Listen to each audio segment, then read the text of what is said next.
ఎరికలోడు ఎరికల భాష మాట్లాడతాడు, ఏం చిన్నబుచ్చుకోడు.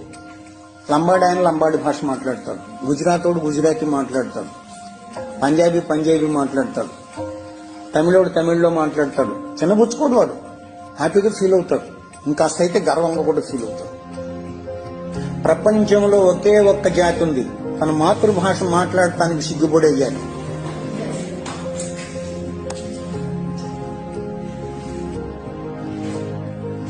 ఏం చేయలేం. దేశ భాషలందు తెలుగు లెస్స ఎక్కడో విన్నాం, కృష్ణదేవరాయల కాలంలో ఎవడో అన్నాడని ఆయన అన్నాడు. దేశ భాషలందు కాదప్ప, ప్రపంచ భాషలందు తెలుగు లెస్స. ఎందుకో తెలుసండి, అన్ని అక్షరాలు ఉన్నటువంటి భాష ప్రపంచంలో లేదు, అన్ని విడి శబ్దాలు ఉన్నటువంటి భాష ప్రపంచంలో